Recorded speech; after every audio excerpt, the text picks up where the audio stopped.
안녕하세요. 법도 명도 소송센터입니다. 오늘 임대차 3법이 시행된 이후에 실제 발생한 분쟁에 대해서 설명드리겠습니다. 임대차 3법은 계약갱신 청구권, 전월세 상한제, 전월세 신고제 등 주택임대차 보호법과 부동산 거래 신고 등에 관한 법률의 개정을 통해서 시행된 법을 말합니다. 주택임대차 보호법 제6조의 3 제1항에 따라서 임차인이 임대인에게 계약갱신을 요구할 경우 임대인은 정당한 사유 없이 거절하지 못합니다. 다만 임대인은 동법 제6조의 3 제1항 각 호의 어느 하나에 해당하는 경우에는 임차인의 계약갱신 요구를 거절할 수 있는데, 이 중 대표적인 사유가 제8호에서 규정하고 있는 임대인이 목적주택에 실제 거주하려는 경우입니다. 임대차 3법과 관련하여 실제 발생하고 있는 분쟁의 일반적인 전개 상황은 1세입자가 갱신 요구권을 행사, 2 임대인이 실거주 목적으로 갱신을 거부한다고 통지, 3세입자의 인도 거부, 4 임대인의 명도 소송 제기의 순서로 진행되는 경우가 많습니다. 그럼 임대차 3법 명도 소송 사례에 대해서 그 진행 과정을 알아보도록 하겠습니다.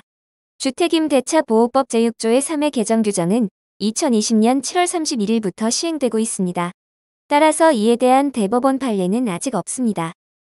기본 내용, 부동산 소재지, 서울, 건물의 종류 아파트, 임대차 계약 조건 임대차 보증금 5억, 해지 사유, 임대차 계약 기간 만료, 사건 경위, 임차인은 임대차 계약 기간의 만료일이 다가오자 임대인에게 계약갱신 요구권을 행사하였습니다.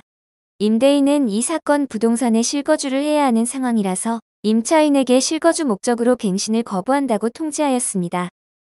그러나 임차인은 주택임대차 보호법이 개정되어 2년을 더 살 권리가 있다면서 계약기간 만료일에 인도를 거부하였습니다. 임대차 계약 기간이 만료되었음에도 불구하고 임차인의 인도 거절로 인하여 임대인은 부득이 관할 법원에 명도소송을 제기하였습니다. 명도소송소장을 송달받은 임차인은 소송대리인을 선임하였고 소송위임장과 답변서를 제출하였습니다. 피고 측 소송대리인은 임차인이 이 사건 임대차 계약의 연장을 희망하고 있으며 계약갱신 청구권이 있기 때문에 임대차 계약은 해지되지 않았다고 주장하였습니다. 원고 측 소송대리인은 임대인이 이 사건 임대차 계약의 만료 전에 실거주 목적으로 갱신을 거부한다고 통지하였고 임차인에게 도달하였기 때문에 이 사건 임대차 계약은 기간 만료로 종료가 되었음을 준비서면으로 재차 주장하였습니다. 현재 진행 중인 사건은 2020년 10월경 명도소송이 제기되어 2021년 3월경 변론 종결되었고 2021년 4월경 판결 선고 기일을 앞두고 있습니다. 임대차 3법 관련하여 아직까지는 대법원 판례가 없으므로 위 사건의 귀추가 주목되고 있습니다. 임대차 3법 관련 명도소송은 여러 가지 상황이 있을 수 있습니다. 상황에 따라 법률 해석도 달라지는데요. 자신의 입장에서 궁금한 질문이 있으신 분은 저희 홈페이지를 참고하시면 도움이 될 것입니다. 홈페이지는 네이버에서 법도 명도소송센터를 검색하시면 찾을 수 있습니다. 물론 전화 주셔서 법률 상담하셔도 됩니다.